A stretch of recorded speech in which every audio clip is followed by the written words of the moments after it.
Hey love bugs, it's Cindy here coming at you with another video. Now in this video I am making a vegan ice cream mug cake and it is amazing. The cake is vanilla and then the ice cream is vanilla as well, but they are both 100% vegan, and this ice cream is homemade. And when I tell you it is amazing just like this without any toppings or anything like that, that is exactly what I mean. So I'm gonna be doing a lot more of this, you guys, a lot more. Keep watching. So first we're making ice cream, and this is full fat coconut milk, but I flipped it upside down because it's been in the refrigerator overnight so that the fat can separate and be on the top. So now we're gonna open it, right? Yes, we are. Just be careful, kids. Can openers are dangerous. Now we got all the coconut water on top. Okay, that's what I wanna do.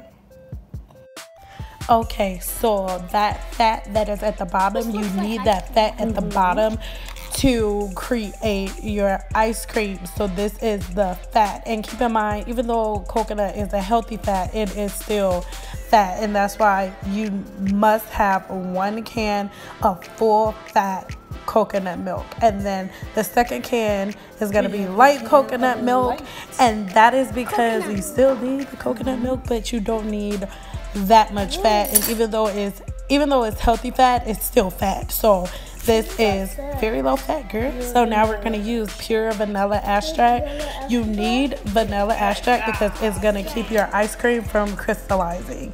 And by crystallizing, I mean water crystals forming in it. So I added about 1/4 teaspoon of vanilla extract, but I recommend adding a little bit more. So then we're going to mix this up with a handheld blender, and just be careful whenever you're mixing it up because you're gonna see that it kind of sort of gets everywhere. So if I was you, I would put it in a deeper bowl than the one that I have here, just because, yeah, girl. Okay, so once it's all mixed together, I am adding 1 tablespoon of coconut sugar. And I know I've added a lot of coconut stuff, but I promise you, it does not taste like coconut. And all of these alternatives are so much better for you. Now to thicken it up, you're gonna need 1 tablespoon of coconut flour. Now, if you don't wanna use coconut flour, or if you don't have access to coconut flour, you could just go ahead and get a second can of the full fat coconut milk and then use the fat from the bottom. But remember, I want this to be low fat, so that's why I am using the coconut flour. And as you stir, you will see it thicken and things like that, and you know, you just add it according to your own thickness, and then you sweeten to taste. So I just added 1 more tablespoon of coconut sugar because I wanted it to be a little sweeter.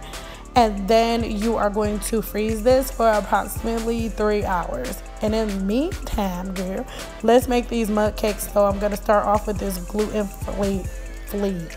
gluten-free flour, and I'm using 1/4 cups of gluten-free flour, and it's such a good alternative. And then I'm using 3 teaspoons of coconut sugar, and I am using 1/4 teaspoon of baking soda.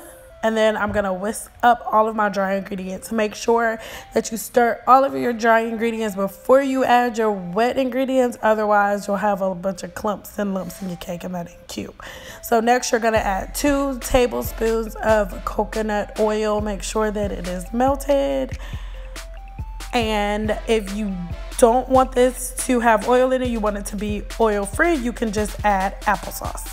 And I just added approximately 1 teaspoon of vanilla extract along with 1/4 cups of milk. Now in this case, I use a coconut milk because I'm already using coconut everything, but you don't have to do that. You can use whatever kind of nut milk you want. Cashew milk is really good in this recipe too because it's thicker, it has a thicker consistency. So yes, so now at this point, I am going to begin to stir up all of my wet ingredients.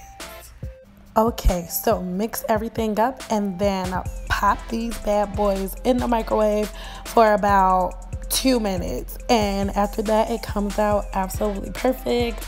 And this ice cream, I could have let it thaw for a little longer, but I was ready to eat it, and it's a little too hot, so I recommend waiting until it cools down before you add stuff. And I'm just gonna add a couple of these cherries on top, and I actually made these myself, don't judge me, I was trying to hurry up, so I put them on with my hands and I get no spoon. That's kind of ratchet, but it was so good. But yes, make sure you try this. If you like this video or recipe, whatever you want to call it, make sure you leave me a comment below and give this video a thumbs up if you want to see more vegan recipes. Bye, girl.